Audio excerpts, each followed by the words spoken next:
सम्राट सरकार अपने 100 दिन पूरे होने का जश्न मना रही है, लेकिन इसी जश्न के बीच बिहार की दो घटनाओं ने पूरी व्यवस्था को कटघरे में खड़ा कर दिया है। दोनों ही घटनाएं कोई सामान्य घटना नहीं। बिहार के दो नगर निकायों के कार्यपालक पदाधिकारी, जिन पर शहर की सफाई, निर्माण, ठेके, भुगतान और विकास योजनाओं की जिम्मेदारी थी, एक अधिकारी को उसके कार्यालय में घुसकर गोली मार दी जाती है, तो दूसरे की पटना आते समय रास्ते में हत्या हो जाती है। अब जिस सरकार में प्रशासन चलाने वाले अधिकारी ही सुरक्षित नहीं हैं, उसमें आम आदमी किस भरोसे अपनी सुरक्षा की उम्मीद कर सकती। नमस्कार, आप देख रहे हैं द बिहार रिविल और मैं हूं निशिकांत। पहला मामला भागलपुर के सुल्तानगंज का है। 28 अप्रैल का वो दिन याद कीजिए जब हथियारबंद हमलावर नगर परिषद कार्यालय में घुसे। फायरिंग में कार्यपालक पदाधिकारी कृष्ण भूषण कुमार की मौत हो गई और नगर परिषद के मुख्य पार्षद राजकुमार गुड्डू गंभीर रूप से घायल हुए।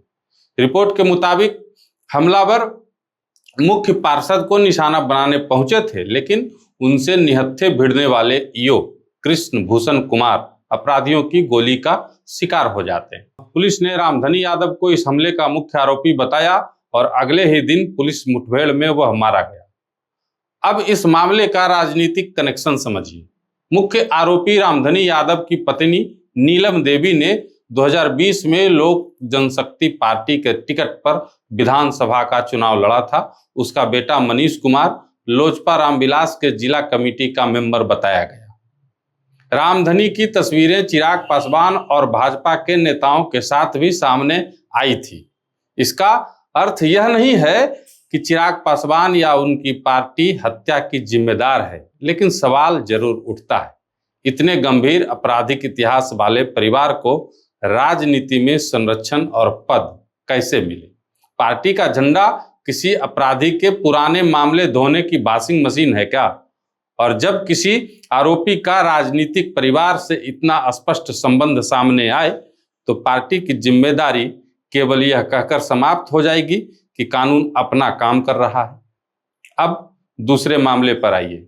डेहरी डालमिया नगर नगर परिषद के कार्यपालक पदाधिकारी विमल कुमार, जिनकी पटना जाते समय हत्या हो गई। शुरुआत में बताया गया कि किसी वाहन ने उनकी गाड़ी को ओवरटेक किया और हमला कर दिया, लेकिन पुलिस की जांच ने कहानी बदल दी। पुलिस ने उनके निजी चालक मिथिलेश कुमार को गिरफ्तार किया और दावा किया कि काम के दबाव, छुट्टी या रास्ते में हुए विवाद के बाद चालक ने गाड़ी में रखी लोहे की रॉड से विमल कुमार की हत्या कर दी। पुलिस के मुताबिक उसने घटना को बाहरी अपराधियों का हमला दिखाने के लिए गाड़ी को पानी में उतारा और झूठी कहानी बनाई। मामला यही समाप्त हो जाता तो शायद पुलिस इसे सुलझा हुआ हत्याकांड घोषित कर देती, लेकिन विमल कुमार की पत्नी ने डेहरी के लोजपा रामविलास विधायक राजीव रंजन सिंह उर्फ सोनू सिंह पर बेहद गंभीर आरोप लगाए। उनका दावा है कि विधायक उनके पति को लगातार फोन करते थे, कभी 25 लाख तो कभी 50 लाख रुपए मांगते थे और मिलने के लिए दबाव बनाते थे। उन्होंने सीधे आरोप लगाया कि उनकी पति की हत्या विधायक ने करवाई है। विधायक सोनू सिंह ने आरोपों को पूरी तरीके से खारिज करते हुए इसे राजनीतिक साजिश बताया और निष्पक्ष जांच की मांग की। ये आरोप अभी तक प्रमाणित नहीं है और अंतिम सच जांच तथा अदालत से ही सामने आएगा। लेकिन दोनों ही मामलों में कहीं न कहीं चिराग पासवान की पार्टी का संबंध आरोपियों से सामने आया है। पुलिस कह रही है कि चालक ने अपना अपराध कबूल कर लिया, लेकिन आरोपी चालक की पत्नी आरती देवी का दावा अलग है। उन्होंने कहा है कि पुलिस ने दबाव डालकर उनके पति से अपराध स्वीकार कराया है। उनका कहना है कि मिथिलेश कुमार और विमल के बीच संबंध सामान्य थे। घर पर कभी किसी तनाव की चर्चा नहीं हुई और उनके पति को किसी बड़ी साजिश में मोहरा बनाया जा रहा है। उन्होंने उच्च स्तरीय जांच की मांग की है। मामले की जांच के लिए विशेष टीम बनाए जाने की भी खबर है। अब देखिए, हमारे पास 3 अलग अलग कहानियां हैं। पुलिस कहती है ड्राइवर ने हत्या की, मृतक की पत्नी कहती है विधायक के दबाव और रंगदारी के पीछे बड़ी साजिश है। ड्राइवर की पत्नी कहती है मेरे पति को फंसाया गया और कबूलनामा दबाव में करवाया गया। इसलिए केवल एक कथित कबूलनामे के आधार पर फाइल बंद नहीं की जा सकती। इसको लेकर नेता प्रतिपक्ष तेजस्वी यादव ने भी सरकार के खिलाफ मोर्चा खोल दिया है। उन्होंने सवाल पूछे हैं, कहा कि जब मृतक के परिवार ने सत्ता पक्ष के विधायक पर इतना गंभीर आरोप लगाया तो विधायक के खिलाफ नामजद एफआईआर क्यों नहीं हुआ। साथ ही तेजस्वी ने न्यायिक निगरानी में सीबीआई जांच की भी मांग की है।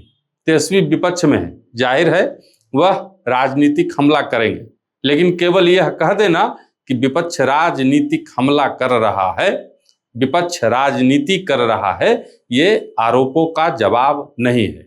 सरकार को बताना होगा क्या मृतक अधिकारी ने पहले किसी राजनीतिक दबाव की लिखित शिकायत की थी, विधायक और अधिकारी के बीच कितनी बार फोन पर बात हुई, कॉल डिटेल रिकॉर्ड सुरक्षित किए गए या नहीं, कथित 25 से 50 लाख रुपए की जो मांग की बात सामने आई है उसकी जांच शुरू हुई या नहीं, विधायक से औपचारिक पूछताछ हुई या केवल मीडिया में ही उनकी सफाई को पर्याप्त मान लिया गया, और ड्राइवर के कथित कबूलनामे की पुष्टि फॉरेंसिक सबूतों से हुई है या नहीं।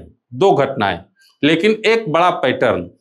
दोनों मामलों के तथ्य अलग हैं। सुल्तानगंज में कार्यालय के भीतर गोलीबारी हुई और मुख्य आरोपी मुठभेड़ में मारा गया। विमल कुमार मामले में पुलिस चालक को आरोपी बता रही है, जबकि परिवार राजनीतिक साजिश का आरोप लगा रहा है और दोनों ही आरोप एक ही पार्टी से जुड़े हुए हैं। दोनों मामलों को जबरन जोड़कर किसी एक पार्टी को हत्यारा घोषित करना गलत होगा, लेकिन दोनों घटनाओं में एक समान सवाल जरूर है। नगर निकायों के अधिकारी इतने असुरक्षित क्यों हैं? नगर निकायों में करोड़ों रुपए के ठेके होते हैं, अवैध निर्माण पर कार्रवाई होती है, घाट, बाजार, पार्किंग, सफाई, टैक्स और टेंडर के बड़े आर्थिक हित जुड़े होते हैं। अगर कोई ईमानदार अधिकारी दबाव के सामने झुकने से इनकार करता है तो क्या सरकार के पास उसकी सुरक्षा का कोई तंत्र है? क्या संवेदनशील पदों पर बैठे अधिकारियों की शिकायत सीधे वरिष्ठ पुलिस और मुख्य सचिव तक पहुंचाने की व्यवस्था है, या अधिकारी को तब तक अकेले लड़ना पड़ता है जब तक उनकी हत्या की खबर सरकार तक न पहुंच जाए? सम्राट सरकार के 100 दिन का मूल्यांकन केवल सड़कों, घोषणाओं और योजनाओं से नहीं होगा। सरकार का असली रिपोर्ट कार्ड इस बात से बनेगा कि क्या बिहार में कोई अधिकारी बिना राजनीतिक दबाव के काम कर सकता है? क्या वह रंगदारी या गलत भुगतान से इनकार करके सुरक्षित घर लौट सकता है? क्या सत्ता पक्ष से जुड़े किसी व्यक्ति पर आरोप लगे तो जांच उसी तेजी से हो सकती है जैसे किसी सामान्य नागरिक के खिलाफ होती है?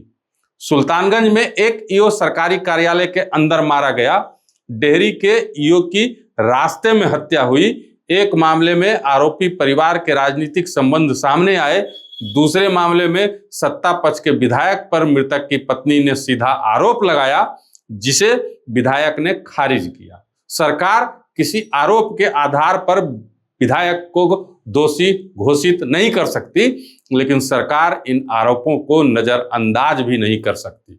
सीडीआर सार्वजनिक जांच का हिस्सा बने, फॉरेंसिक रिपोर्ट सामने आए, कथित आर्थिक मांग की जांच हो, ड्राइवर के कबूलनामे की स्वतंत्र पुष्टि हो और जांच किसी राजनीतिक दबाव से मुक्त दिखे, क्योंकि न्याय केवल होना नहीं चाहिए, न्याय होता हुआ दिखाई भी देना चाहिए। सरकार 100 दिन का जश्न जरूर मनाए, लेकिन इन दोनों अधिकारियों के परिवारों को पहले यह भरोसा दिलाए कि उनकी मौत आंकड़ा बनकर किसी फाइल में बंद नहीं होगी, क्योंकि सवाल केवल 2 अधिकारियों की हत्या का नहीं है, सवाल पूरे प्रशासन के मनोबल का है। जब कानून लागू करने वाला अधिकारी ही डरकर काम करेगा तो कानून का राज बिहार में कौन स्थापित करेगा? आप इस बारे में क्या सोचते हैं? कमेंट करके जरूर बताइएगा।